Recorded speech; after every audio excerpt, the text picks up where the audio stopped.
성경 말씀은 여호수아서 3장 전부를 봐야겠는데 1절 말씀부터 마지막 절 말씀까지 다 봐야겠는데 그 중에 요절만 너무 길으니까요. 요절만 보겠습니다. 6절 말씀부터 8절 말씀까지. 여호수아가 또 제사장들에게 일러 가로되 언약궤를 메고 백성 앞서 건너라 하며 곧 언약궤를 메고 백성 앞서 나아가니라. 여호와께서 여호수아에게 이르시되 내가 오늘부터 시작하여 너를 온 이스라엘의 목전에서 크게 하여 내가 모세와 함께 있던 것 같이 너와 함께 있는 것을 그들로 알게 하리라. 너는 언약궤를 맨 제사장들에게 명하여 이르기를 너희가 요단 물가에 이르거든 요단에 들어서 나가라. 여호수아가 이스라엘 자손에게 이르되 이리 와서 너희 하나님 여호와의 말씀을 들으라 하고 또 말하되 사시는 하나님이 너희 가운데서 계시사 가나안 족속과 헷 족속과 히윗 족속과 브리스 족속과 기르다스 족속과 아모리 족속과 여부스 족속을 너희 앞에서 정령이 쫓아낼 줄을 이 일로 너희가 알리라. 아멘. 10절 말씀까지 계속 그렇게 됐습니다.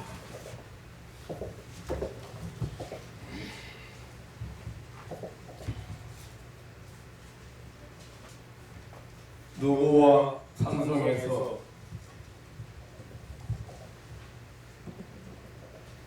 멀리 보이는 약속한 땅 가나안 땅을 바라보면서 모세는 긴 생애를 마쳤습니다.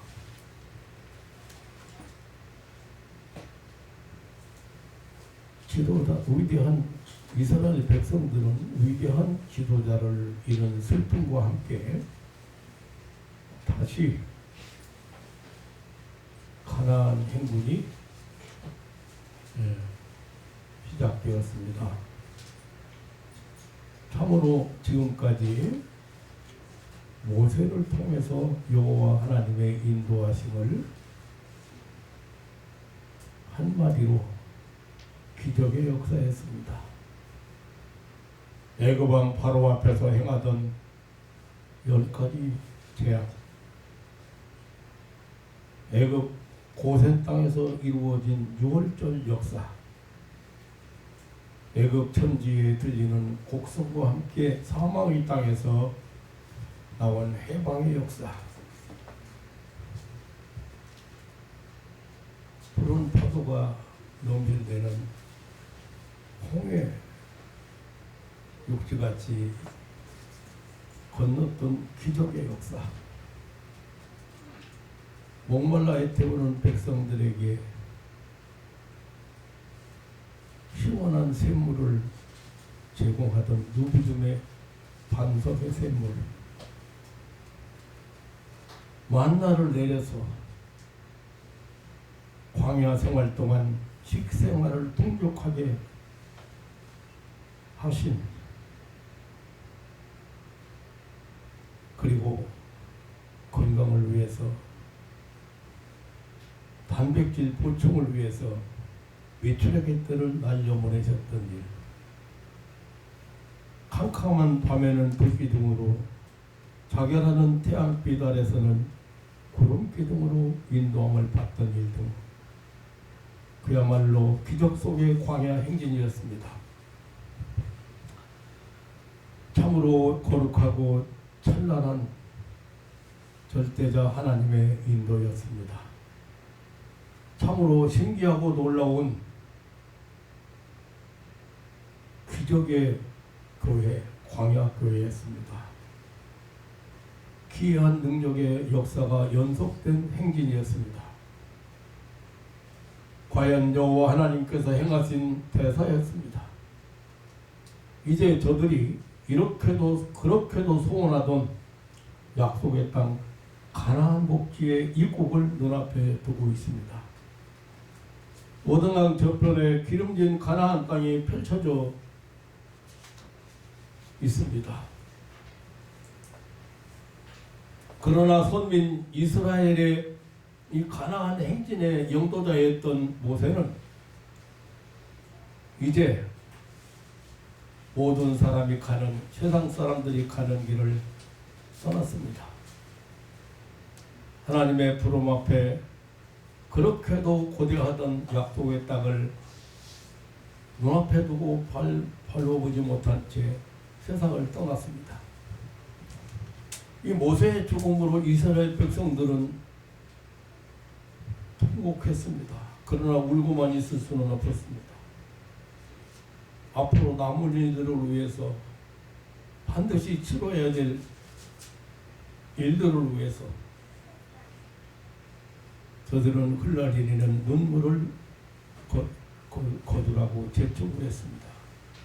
이제 앞으로 저 요단강을 건너야 하고 견고한 여리고성을 정복해야 되고 아이성을 정복해야 되고 가나안 땅 거민 7 족속을 몰아내야 되고 뭐 기업지 분배를 해야 된다든지 정말로 새로운 신병 국가를 수립하는 등 큰 일을 위해서 전쟁을 계속해야만 했습니다.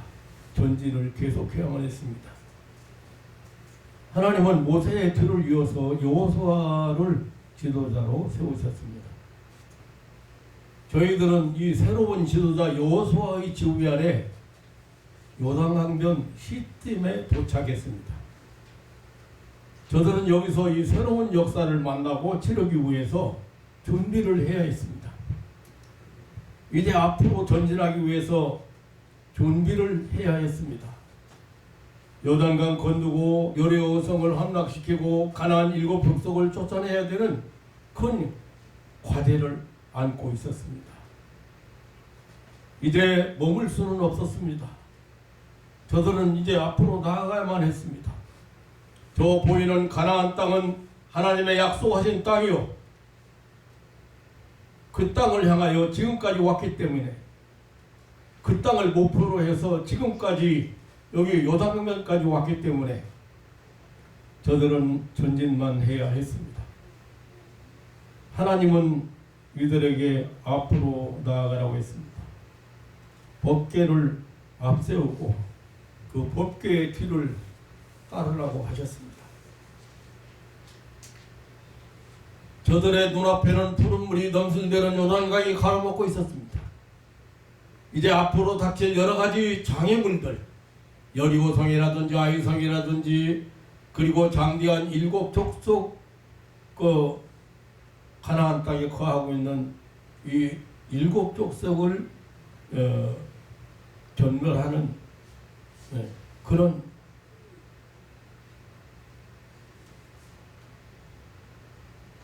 저들은 한 번도 가보지 못한 길을 가야 했습니다. 그런데 내려진 명령은 단지 앞으로 나아가는 것입니다.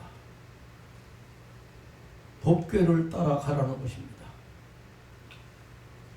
사랑하는 성도 여러분, 우리는 2023년이라고 하는 한 해를 출발했습니다. 벌써 한 달이 지났습니다. 이제 우리는 계속해서 앞으로 나가야 합니다. 한 번도 가보지 못한 길이지만 앞으로 나아가야 합니다.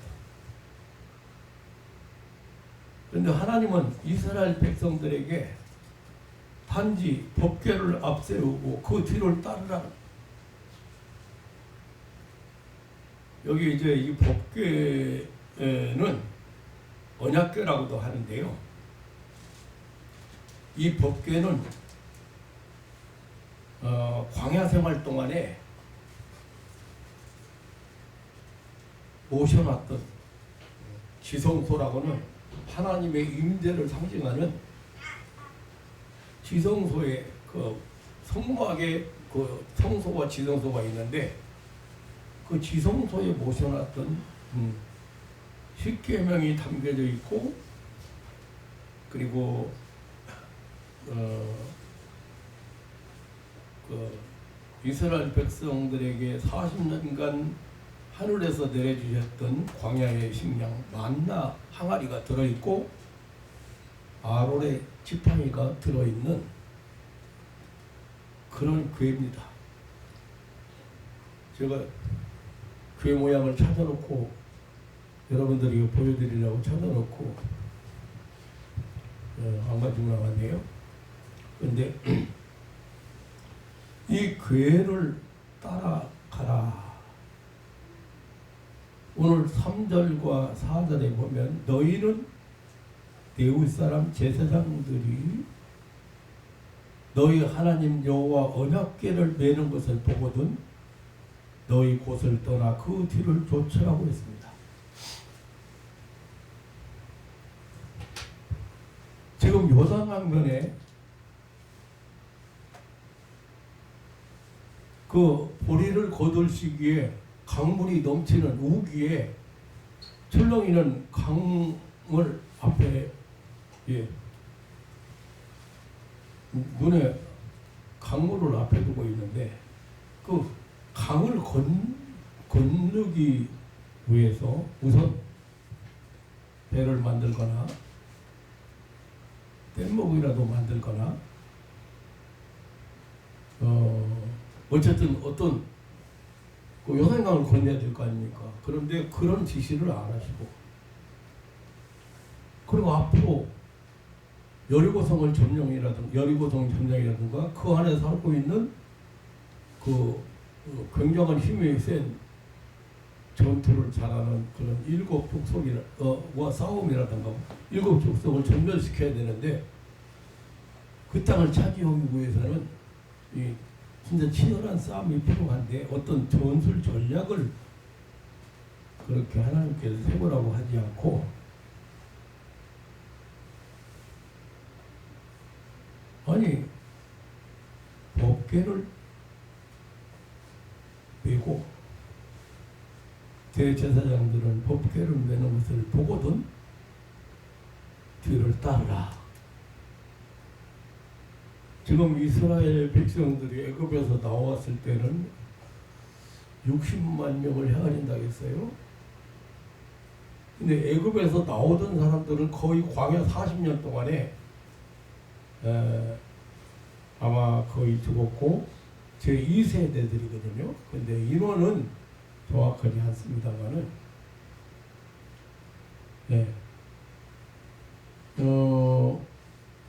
어쨌든 수십만의 헤아리는 그런 사람들이고 그리고 그들이 가지고 온 이삿집 그리고 양이라든지 염소라든지 소라든지 이런 이것들이 같이 건너야 되는데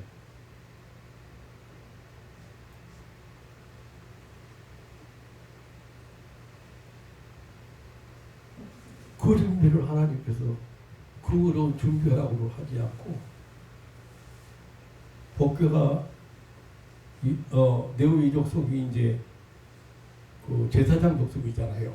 그러니까 제사장들이 법궤를 내는 것을 보거든 그런 뒤를 따르라.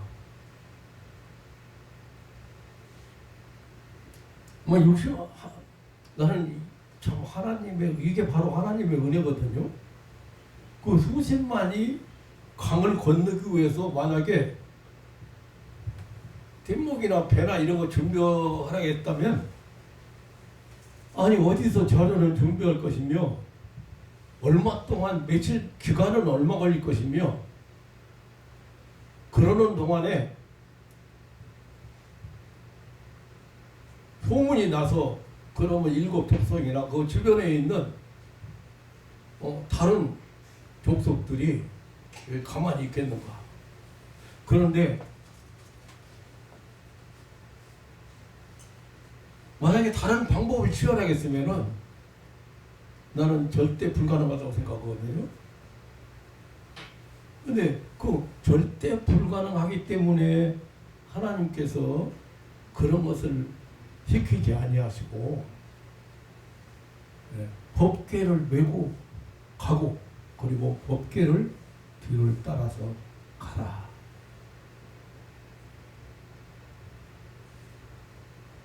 아니 이스라엘 백성들이 그 광야 생활할 때는 법궤가 항상 광야에서 행진할 때는 법궤가 항상 한 중앙을 차지했어요. 그리고 성막도 한 중앙에 이제 동서남북에 12지파가 나눠져 있고 법궤가. 그런데 지금 행진할 때는 요단강을 건너고 지금 이 행진에는 법궤를 앞세워라. 그리고 뒤를 따르라. 이 법궤는요, 첫째로 하나님의 임재의 상징입니다. 이 하나님께서 임재하시는 지성소, 원래 하나님께서 임재하신다고 하는 지성소에 모셔놨던 것인데, 이 법궤는 하나님의 임재의 상징이고, 이 법궤는 하나님의 말씀의 상징이고, 12돌이 들어있는, 12계명이 들어있는 두 돌이 들어있는, 그리고 이 법궤는 만나가리가 들어있는 생명을 상징합니다. 뿐만 아니라 이 법궤는 아론의 지팡이라고 하니까 여러분들이 이해를 잘 모르시는데, 하나님께서 지팡이를 12지파가 지팡이를 갖다 놨는데 아론의 지팡이에서만 싹 났어요. 다 죽은 지팡이죠. 죽은 나무들이죠. 그런데 아론의 지팡이에서만 싹이 났어요.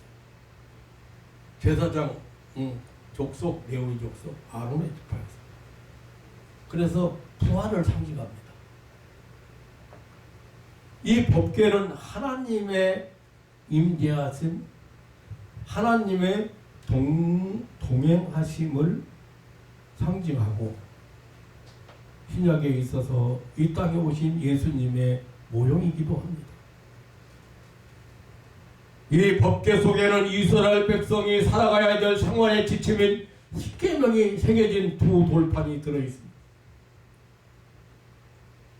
이 십계명은 하나님과의 계약의 표징이고 언약의 표징입니다.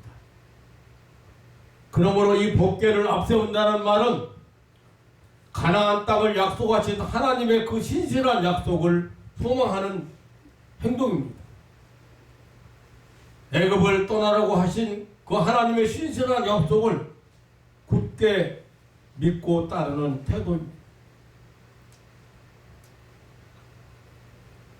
광야길을 가는 이 행진의 그 광야길, 지금까지 광야길을 가고 이제 요단강을 건너야 되고, 그리고 여리고성을 정복해야 되고, 7족속을 이제 정벌해야 되는데, 이런 일들이 시작하신 분도 하나님이시고, 인도하시는 분도 하나님이시고, 마지막 맞추신 분도 하나님이시라는, 그러니까 하나님이 계획하시고 하나님께서 시행하시고 하나님께서 완성하신다고는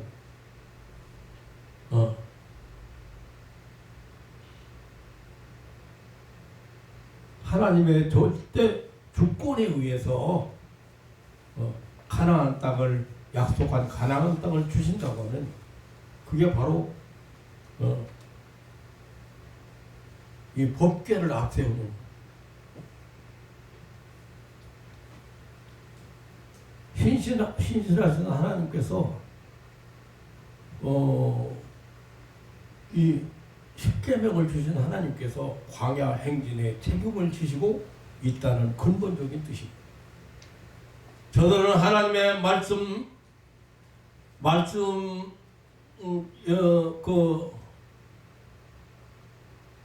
말씀에다 광야의 행진에 그 생명을 걸었습니다.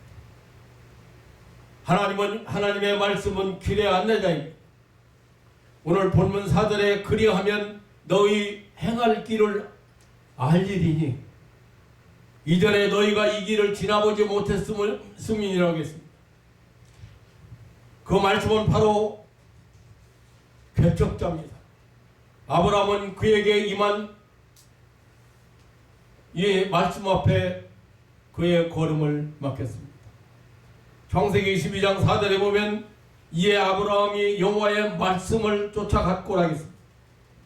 그 말씀은 확실한 안전 보장입니다. 사도행전 20장 32절에 지금 내가 너희를 주와 및 그 은혜의 말씀에 부탁하노니 그 말씀이 능히 든든히 세우사 너로 든든히 세우사 거룩하게 하심을 입은 모든 자에게 기업이 있게 하시리라고 했습니다. 모세의 광야 행진이 바로 법계 운동, 이 말씀 운동입니다. 앞으로 나아가려면 하나님의 말씀을 앞세워야 합니다. 하나님의 말씀을 따라가야 합니다.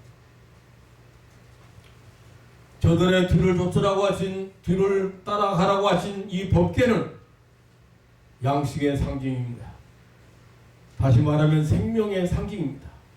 오늘까지 이스라엘 백성이 광야에서 생활은 그 농사도 짓지 아니하고 길쌈도 하지 않았습니다. 그런데 60만 그 백성들은 60만을 헤아리는 백성들은 40여 년간을 거뜬히 풍요를 누리고 살아왔습니다. 그것은 여호와 하나님께서 저들이 있는 곳에 만나를 내려 가나안을 향하여 가는 이 백성들의 건강을 보장하셨기 때문입니다. 그들에게 건강식품으로 단백질 보충으로 메추라기 떼를 보내주셨고 반석에서 바위가 입을 벌려서 물을 토해내게 하셨고 그 외에 광야의 위험이나 질병의 위험이나 신번이나 옷이나 다 이런 것까지도 분명하게 보장하셨습니다. 그래서 하나님은 모세를 통하여 명하시기를 가나안 땅에 들어가서 살 때에 하나님이 베푸신 광야 생활의 은총을 기억하게 하기 위해서 법궤 속에 만나를 담은 항아리를 보관하라고 했습니다. 이 법궤는 생명의 상징이기도 합니다. 사람은 떡으로만 살지 않고 하나님의 말씀으로 산다는 진리를 기억시키기 위함입니다. 그 만나의 원형은 바로 예수님입니다. 또 이 부활의 상징이라고 아까 말씀을 드렸는데 이 법궤 속에는 아론의 쌍난 지팡이가 복원되어 있습니다. 복원하도록 하셨습니다. 이것은 대대로 아론의 자손들이 제사장 되는 약속을 보장한 것입니다. 그 부활의 원형은 바로 예수님입니다.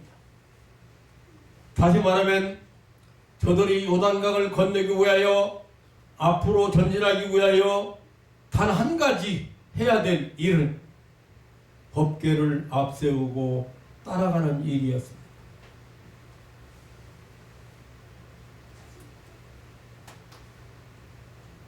하나님께서 이 하나님의 약속은 하나님께서 친히 인도하시고 역사하시고 보장하신다는 그런 약속이죠. 하나님의 절대 주권적 행진이라는 사실을 재확인시키는 것입니다. 그러니까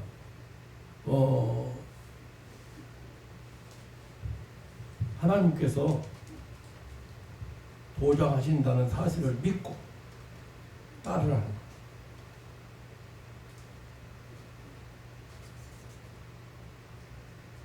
약속한 땅 가나안을 향한 행보는 예수 그리스도의 구속을 확신하고 따라가는 그런 상징입니다. 말씀으로 상징되는 두 돌파는 바로 말씀이 육신이 되어 오신 예수님, 그는 율법과 선지자의 대강령인 사랑으로 육신의 몸을 입고 오셔서 우리의 마음 위에 새겼습니다. 항아리의 답은 만나는 바로 우리 죄를 위하여 살을 찢고 피 흘린 생명의 만나 예수님을 상징합니다.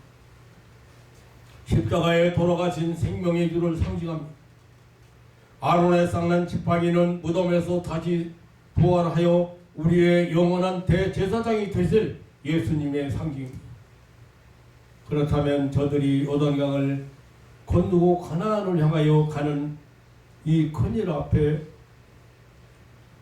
앞에 놓고 예수, 다시 말하면 자기 백성을 저희 죄 가운데서 구원하실 저를 확인하는 것입니다. 확신하는 것입니다. 그리고 이 예수 그리스도를 따라가는 것입니다. 이 예수 그리스도만이 바라보는 것입니다. 이 법궤를 중심한 하나님의 불과 기름기 등이 떠나지 아니했습니다. 사랑하는 성도 여러분, 우리는 앞으로 나아가야 합니다. 그러나 우리 앞에는 요단강이 넘실대고 있습니다. 무너뜨리기 어려운 견고한 성 여리고 정도 있습니다. 사단 마귀가 구축해 놓은 아주 견고한 성이 있습니다. 우리 마음속에, 인간의 마음속에 단단하게 만들어 놓고 있는, 성을 쌓아놓고 있는 요새가 있습니다. 우리 인간의 욕심으로, 인간의 실패를 불러오는 아이성도 있습니다.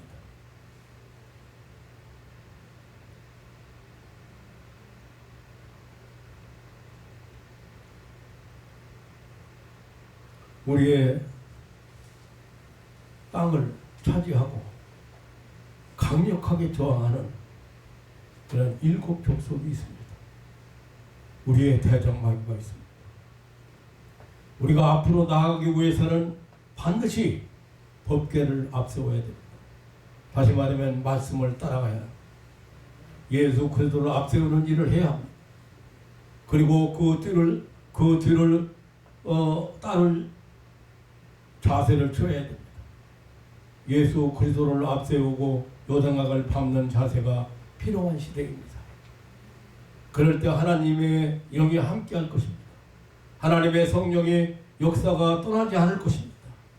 그럴 때 하나님의 성령의 역사는, 능력과 기적의 역사는 항상 같이 하실 것입니다.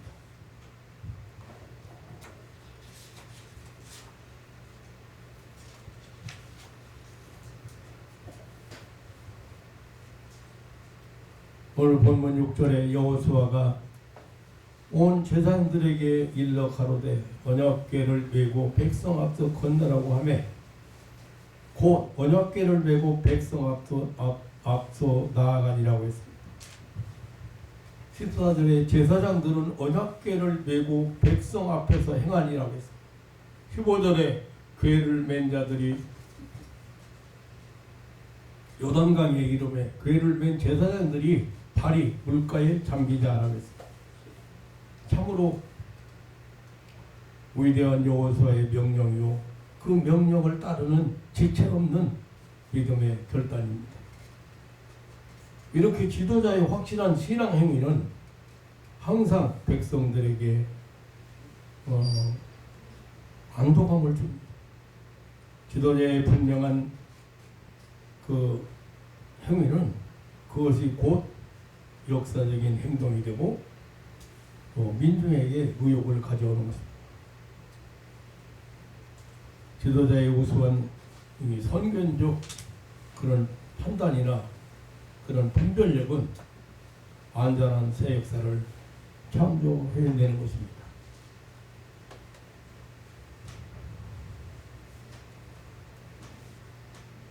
하나님의 교회 운동의 중책을 맡은 지도자들은 큰 일을 만날 때마다 정말로 지혜롭게 행동하지 않으면 안 됩니다. 사람의 지식을 앞세워서는 안 됩니다. 언뜻 보기에 형통한 것 같지만은 미련한 것입니다.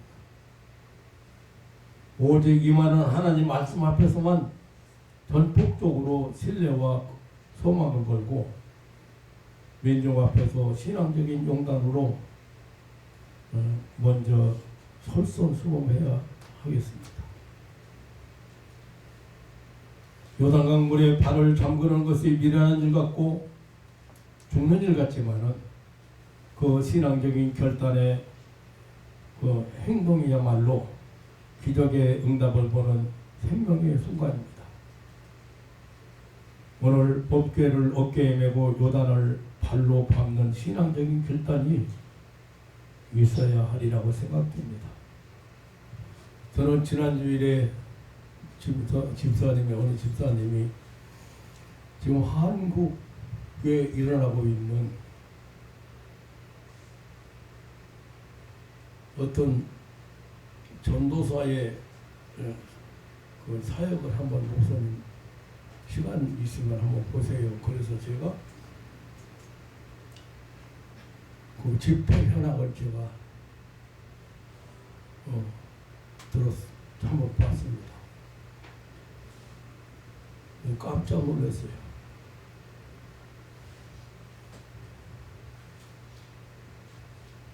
그 작년 그렇군요. 이제 2021년도에 저한테 어느 목사가 전화가 왔어요. 사역을 많이 하고 일을 많이 하는 50대 중반의 목사가 죽었는데 목사님 어떻게 생각하십니까? 나는 지금 생각해보면 좀 더 확실하게 얘기를 해줄 걸 하는 생각이 듭니다만은 그 사람이 누구냐면 우리나라에 와서 굉장히 붐을 일으켰던 그리고 많은 목사들을 미혹했던 나이지리아의 조수어 목사라는 사람이 있어요. 엄청난 세계에서 사람들이 한 주에 찾아오는 사람만 2,000명을 해야 된다고 그랬죠. 거기에는 암 환자가 100명이 있고 전부 환자 거의 다 환자들이죠. 그렇게 큰 역사를 일으킨 사람이 나이지리아에 있는 조수아라는 사람 목사였어요. 내가 이렇게 보니까 이 사람이 신사도 운동이라고 해서 상당히 그 한국 교회에 그 충격을 준 그리고 영향을 끼치고 있는 그 운동이 아주 연애전에 여기 기도 받으러 왔던 집사가 그 집회에 참석하고 그 그룹에 참석해서 가서 일어난 일들을 제가 이게 들었거든요. 그래서 그 조별로 참석해가지고 며칠 동안 세미나처럼 막 며칠 동안 나도 공부하고 이러고 왔다고 그래요.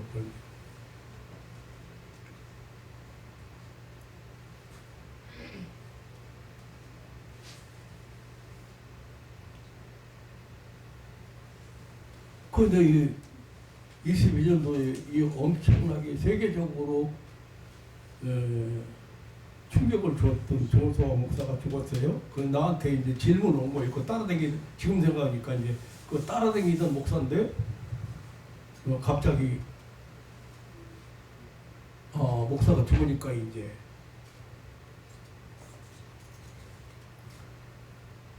그런데 지금 이 집사님이 나한테 한번 보세요 그렇게 해서 내가 영상을 딱 보는 순간에 그 사람이 잘못되고 걸리는 거 뭐 이런 것은 말할 것도 없지만은 마음에 오는 것이 한국 교회 지도자들, 한국 교회 목사들에게 주는 경고 아니 경계 아니 뭐라고 해야 되나, 그러한 사람을 이 사람이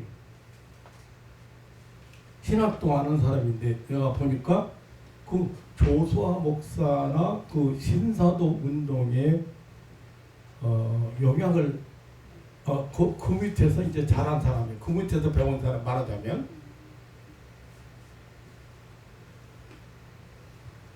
그런데 그렇게 사역 현장이 사람들이 막 놀랄 정도고 기맥힐 정도고 그렇게 보인다 이거예요. 그러면 목사들은 무슨 생각을 해야 돼? 또 한 가지, 악한 마귀가, 이 마귀 사탄이, 아니 귀신 들린 사람이, 귀신에게 시달리고 고생하는 사람이 얼마나 많은가도 보여주는 거예요. 그래서 저는 그거 보는 순간에 하나님이 왜 이런 메시지를, 이런 것들을 지금 우리에게 보여주시는가, 그거 먼저 깨달아야 되거든요. 그냥 구태의연하게 뭐 비판이 나오고 그 정도 가지고 되는 거 아니에요 지금. 그 나한테 부탁했던 집사님 때문에 내가 얘기를 하는데, 자, 첫째는 뭐가 내가 제일 싫어하는 게 몇 가지 있거든요.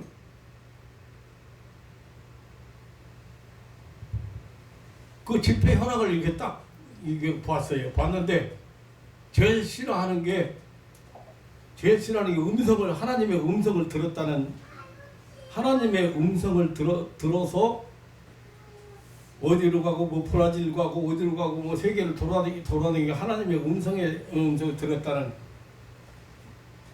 너는 직통계시 받는다는 거죠. 네, 하나님의 음성 듣고, 두 번째는 기름 부음을 받았다. 기름 부음을 받아라. 기름 부음을 성경에서, 기름 부음은 구약에는 왕이나 제사장의 선지자를 세울 때 그 향유 있잖아요. 이스라엘에서 많이 사용하는 향유가 뭐예요? 무화과 유라든지 그런 향유를 부어서 그 사람들을 직분을 줬어요. 근데 신약의 기름 부음은 예수님밖에 사용 안 했어요. 예수님이 나는 이사야서의 말씀을 인용해가지고, 누가 보면 2장 19절입니까? 거기 보면 18절인가? 거기 보면 내게 기름 부으사, 그렇게 했어요.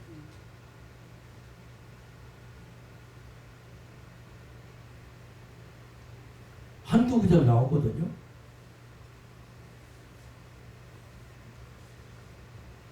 히브리서 1장 몇 절입니까? 거기 또 기름 부음이라는 얘기가 나오는데요. 기름 부음은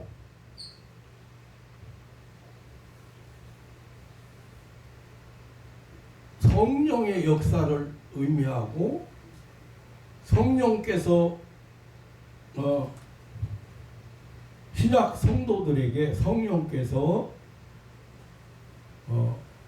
믿음을 주시고, 성령께서 우리에게 하나님을 믿고 고백하도록 하신 일을 의미하는 거예요.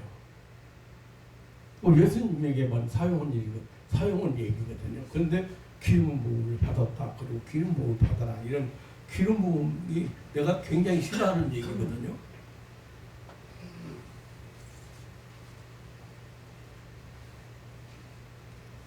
그리고 이제 발작을 일으키는데 보니까 막 장풍 날리면 발작 일으키고 그래 발작 일으키고 하는 거예요. 그런데 그렇게 할 수 있어요.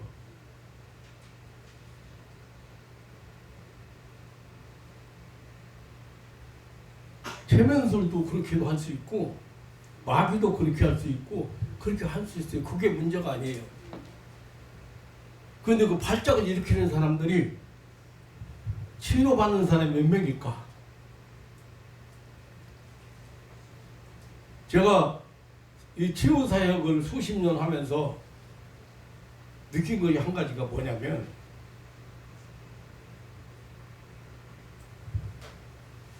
귀신이 그렇게 쉽게 포기하고 한 번 넘어뜨렸다 쓰러졌다 해가지고 귀신이 나가서 다시는 그 사람 안 괴롭힌다?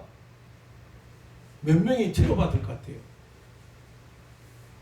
온 사람이 또 오고 그 와도 꼭 앞에 와서 앉아.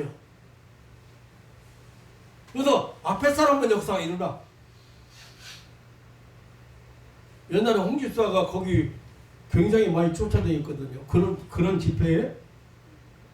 그래서 내가 그랬어요. 왜 뭐가 부족해서 뭐가 만족지 않아서 그걸 쫓아다니는가?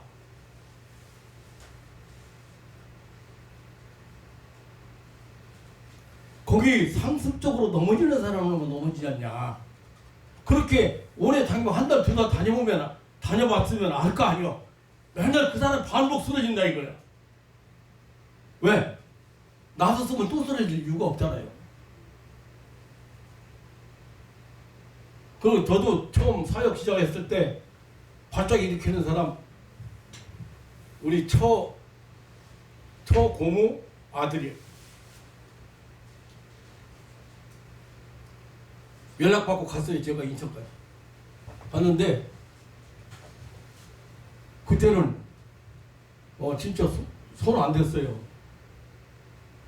손 댈 줄도 모르고 손 안 대고 그냥 손 안 대고 앞에 앉혀놓고 나와. 뭐 손 내들 것도 없어. 그냥 나가. 그러면 발작을.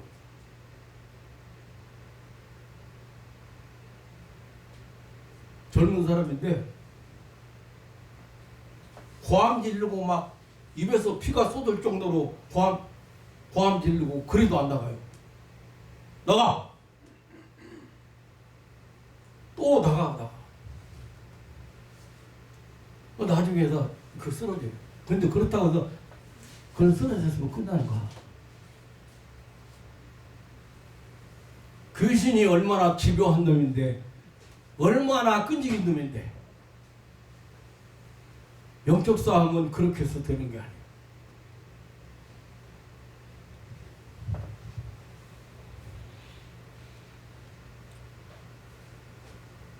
이 사람을 신학도 아는 사람이 그렇게 엄청난 막 일을 벌리고 보니까 공식적으로 아주 만들었어요. 그게 이제 목소리나 스타일이나 뭐 다 그 답습 옛날 사람들 모방한 거예요. 조수아 목사나 이런 사람들 모방한 거예요. 그 신사도 운동한다는 사람들 모방해가지고 하는 태도가 전부 다. 더 이상 볼 게 없어. 볼 필요도 없는 상황이에요. 내가 봤을 때는. 근데 왜 그걸 하나님께서 한국교회 눈앞에서 그걸 보게 하시는가?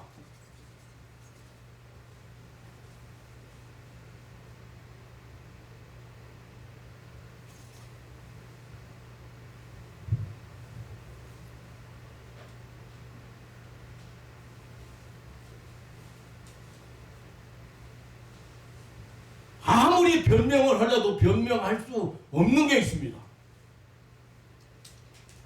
예수님께서 하시던 사역이고 예수님께서 하시던 사역은 초대교회로 끝났고 그 후에는 없다. 그게 말이 되는 얘기입니까? 성경인데.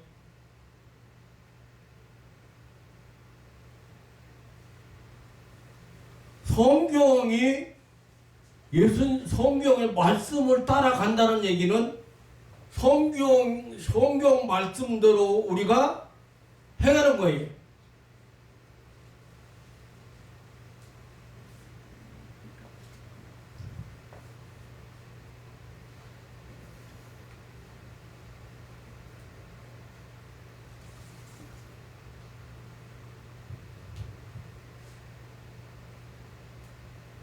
아마 내가 생각할 때는 얼마나 많은 한국 교계의 여러 목사나 이단 연구가나 그 이단 사이비 연구하는 사람들, 이런 사람들이 얼마나 많이 비판할 것인가는 가히 짐작이 돼. 근데 비판하면 뭐 할 건데? 막지도 못하잖아요.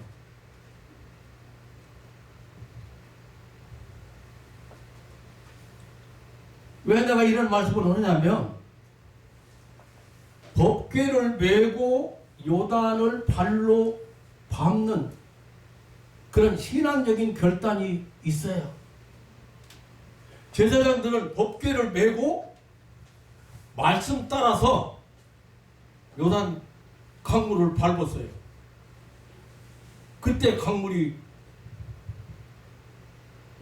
한쪽으로 밀리기 시작했어요.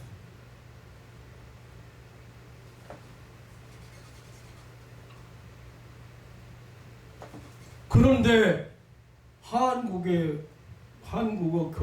교회의 많은 목사님들이 한다는 사람은 치유사역이나 무슨 귀인 쫓아내는 한다는 사람들은 어디서 배워가지고 그거 따라서 그냥 신학적인 어떤 정립도 안 돼 있는 사람들이 그렇게 얼마나 많은 사람이 말썽을 부리고 있는지 몰라. 한다는 사람.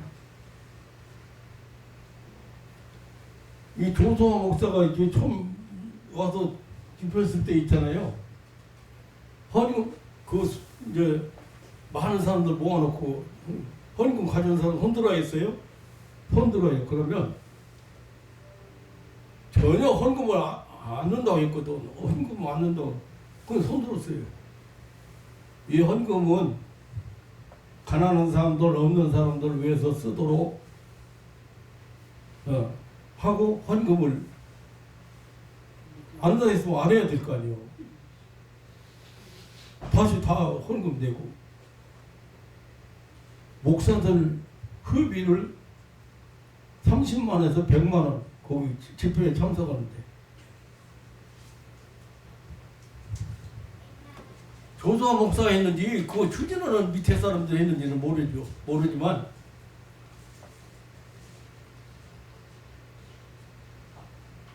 지금도 마찬가지예요. 내가 보니까 헌금 안 된다고 하는데 계좌번호는 왜 알려? 후원하고 싶은 사람이 계좌번호에다가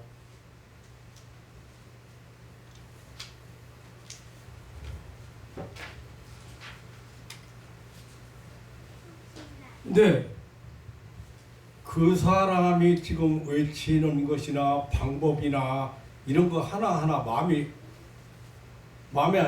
안 드는 게 아니라 마음에 안 드는 거 말할 것도 없고, 비성경적인 것이나 비판받을 만한 것이나 이런 것도 말할 것 없어요. 그건 뭐 말할 거 없어요. 너무 문제가 많으니까. 하지만 기름 부음 받으라든지 음성을 듣고 어디 브라질 가고 어디로 가고 멕시코로 가고 어디로 가고 그럼 하나님의 음성 듣고. 하나님이 지금 직통계 시합니까? 직통계 시요?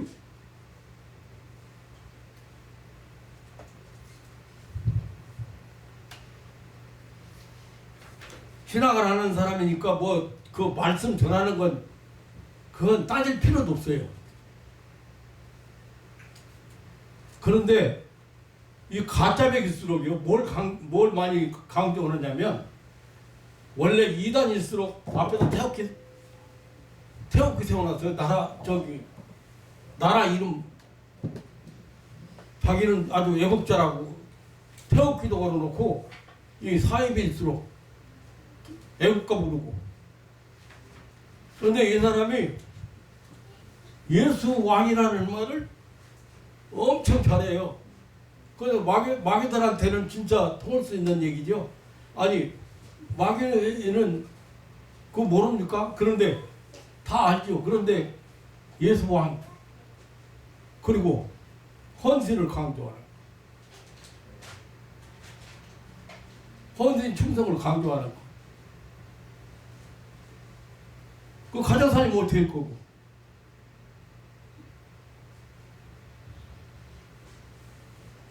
홍 집사가 거기 가서 주차장 요원했어요. 요원을 몇 달 했어요.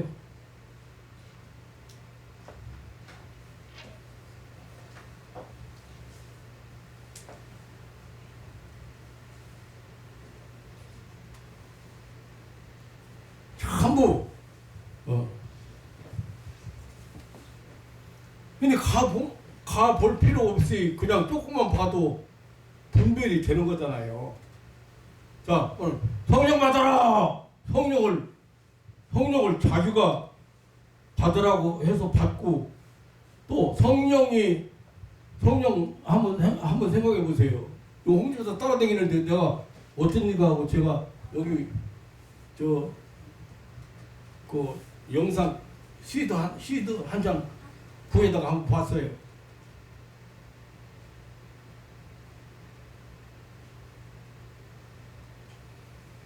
그런데 막 덜덜 떨고 막 소리 지르고 난리치고 막 이러고 있으면은 뭘 더? 성령이 자기 명령 따라서 더 임하고 덜 임하는가? 그 이 사람들이 불이라는 용어를 많이 써요. 불. 그거 그냥 굉장히 싫어하는 얘기거든요. 성령이 불이에요? 예라이. 성령은 하나님의 인격적인 영이세요. 그런데 지금 성령이 불이 임한다! 불 받아라! 아이고.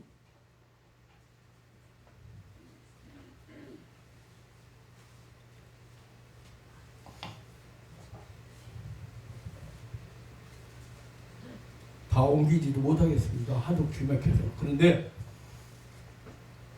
이런 일이 벌어질 때마다 저는 생각합니다.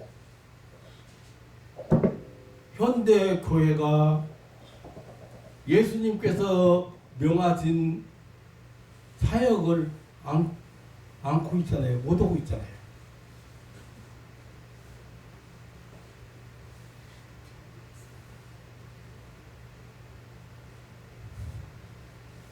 옛날에 이응복 집사하고 성자 집사가 나온 이유가 있어요. 그게 뭐냐? 그 교회에서 나온 이유가 있어요. 그게 뭐냐? 본교회 목사가 설교하는데 마태복음 7장 거짓 선지자를 예수님께서 거짓 선지자에 대한 거짓 선지자를 조심하라고는 경고의 말씀을 하셨잖아요. 그런데 그 거짓 선지자가 너희가 내 이름으로 귀신을 쫓아내고 내 이름으로 능력을 행한다고 하더라도 하나님의 뜻대로 하지 않으면 나는 도무지 모른다 이렇게 했어. 그런데 그 설교를 왜 했냐? 내가 김승진 목사가 그런 사람이라고 들으라고 설교를 했어. 그 앉아서 듣는 사람들이 아, 저 김승진 목사 하는 얘기다. 그걸 느꼈다 이거예요. 이 사람이 위기가 온 거예요. 왜 위기가 왔냐? 자기 생각이지. 교민들이 그로 다 몰려가면 어떻게 할 건가? 내가 오라고나 하고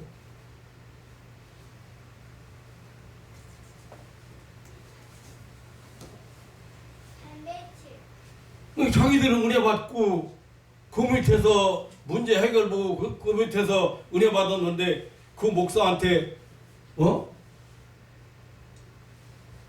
주여 주여 하는 자마다 다 천국에 들어갈 것이 아니라 아버지의 뜻대로 행하는 자에 들어간다. 그건 지금 거짓 선지자 얘기거든요.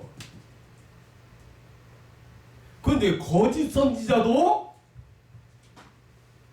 능력을 행하고 거짓 선지자도 귀신을 쫓아내는데 진짜 선지자가 왜 못해?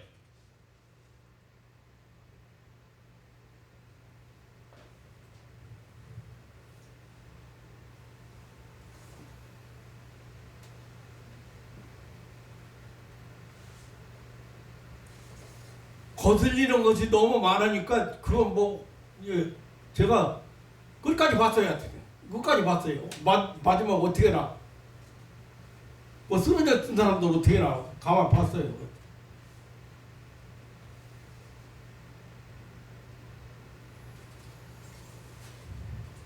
그게 문제가 아니라는 거지. 문제는 현대 교회 지도자들이 그런 일이 일어나는 것을 보면서 얼마나 많은 사람들이 마귀 사단에게 괴로움을 당하고 고통을 당하고 이렇게 인생이 파괴돼 가고 있는가를 알고 거기서 그를 구원하기 위해서 오신 예수님의 뜻을 따라서 어떻게 교회를 앞으로 해야 될 것인가를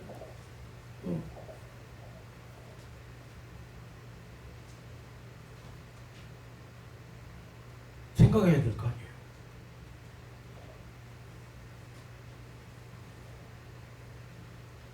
말씀 따라간다고 말만 말씀 따라간다고 그러지. 어떻게 이렇게 말씀 따라가는 거야?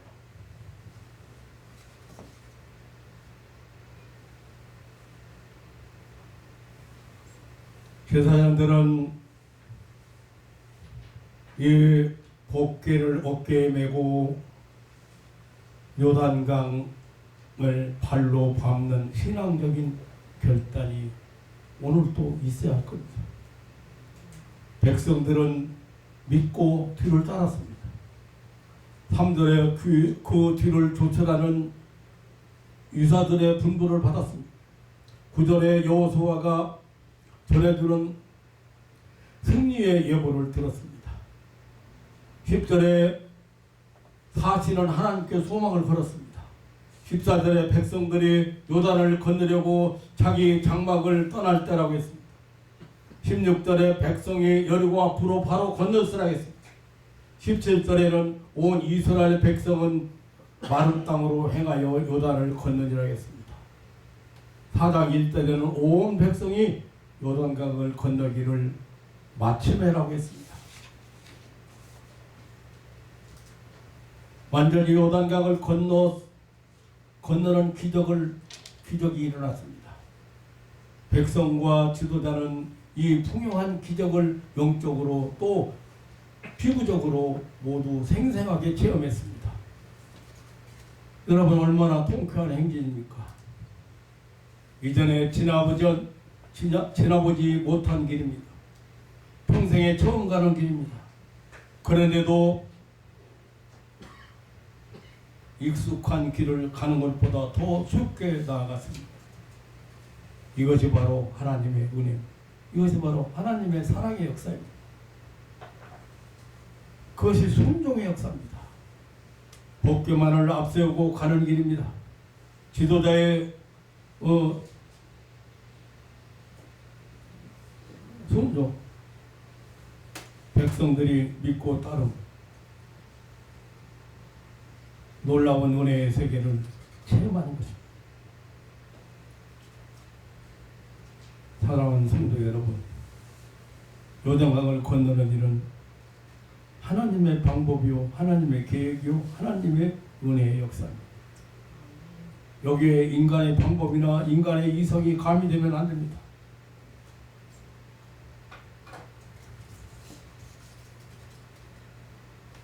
하나님의 전적인 구원 운동이죠. 새 지도자, 새 인도자 여호수아는 예수라는 뜻입니다.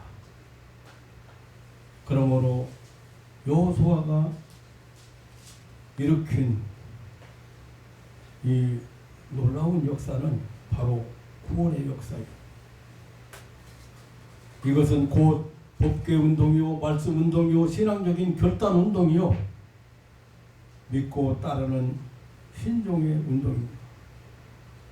금년에도 우리는 여호와 하나님의 절대 주권 아래 이런 은혜의 역사를 체험하는 한 해가 될 것입니다. 그러기에 전진만이 있을 것입니다. 승리만이 있을 것입니다. 우리 앞에 무슨 일이 일어날 것인가를 묻지 마시기 바랍니다. 오로지 앞으로 나아가는 것입니다. 그리고 담대하게 여단을 밟아야 하는 것입니다. 우리 앞에 대망의 가나안이 펼쳐져 있기 때문입니다. 더 확실한 것은 우리가 가는 길인 하나님께서 함께 하신다는 사실입니다. 오늘 본문 7절에 여호수아에게 모세와 함께 있던 것 같이 내가 너와 함께 있는 것을 그들로 알게 하리라고 하셨습니다. 오늘 본문 10절에는 사실은 하나님이 너희 가운데 계시사 가나안 7 족속을 경영히 쫓아냈을 것을 이 일로 너희가 아니라. 이 일이 어떤 일이에요? 요단강을 법궤 앞세우고 요단강을 건너게 한 이 일로 너희가 알 것이다.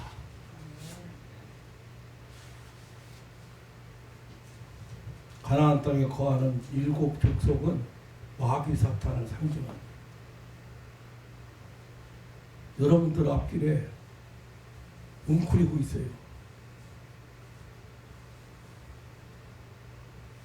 그런데 힘이 있어요. 우리의 힘으로 이스라엘 백성들 광야 생활 전쟁이나 무슨 훈련이나 뭐 이런 거 없이 거기서 살던 사람들이 지금 전쟁에 능한 그 거민들하고 싸워서 승산이 없어요. 누가 싸워주신다는 거예요? 네, 오늘 성경은 내가 너희 가운데 있겠다. 법궤만 앞세워. 다시 말하면 하나님 말씀만 따라가라. 여러분, 약속한 한 해를 우리는 출발했습니다. 가기 싫다고 주저앉아봤자 안 갈 수 없어요. 이렇게 목사도 늙기도 싫고 솔직히 그런데 그냥 세월을 가자. 안 갈래야 안 갈 수 없잖아. 약속한 가나안 복지를 분명하게 여러분들에게 그 하나님의 축복의 역사를 금년에도 체험하시고 승리의 깃발을 날리시기를 주님의 이름으로 축원합니다. 법궤가 가면 너는 뒤를 따라. 하나님의 역사는 변하고 있습니다. 여러분들을 가나안 복지까지 안내하시는데 그 약속은 신실합니다. 어떤 앞길의 장애물도 다 하나님이 다 책임져 주시고 걷어주시고 귀엽고 가나안 복지에 하나님이 사랑하는 백성들을 인도하시고 말 것입니다. 이 아침에도 법궤를 앞세우고 틀을 따르라는 귀한 내용의 말씀으로 함께 은혜를 나누었습니다. 말씀 앞에 항상 아멘하고 여러분들이 말씀 앞에 순종하고 따라가는 그 이유로 더 이상 좌우로 치우칠 이유가 없어요. 좌우로 치우치는 사람도 너무 많으니까 그런 이단이나 사이비가 많이 나타나는 거예요. 우리에게 약속한 한 해를, 우리에게 약속한 가나안 땅을 반드시 정복되고 말 것입니다. 하나님 앞에 영광 돌리는 믿음의 식구들 되시기를 주님의 이름으로 축원합니다. 아멘. 하나님 아버지 놀라운 사랑과 은혜를 감사합니다. 이 아침에도 법궤가 제사장들이 법궤를 매는 것을 보거든 너희는 뒤를 멀찍이 따르라고 했습니다. 하나님 아버지, 하나님의 임재하심을 상징하고 하나님의 말씀을 상징하고 생명을 상징하고 부활을 상징하는 법궤를 앞세우고, 다시 말하면 예수 그리스도를 앞세우고 예수 그리스도를 뒤따라가는 그런 선한 싸움의 승리자들이 되게 하여 주옵소서. 아멘. 언제나 하나님의 영광을 위해서 이 땅에서 주님의 선한 뜻을 이뤄가는 그러한 백성들 되게 하옵소서. 아멘. 우리 구주 예수님의 이름으로 기도하옵나이다.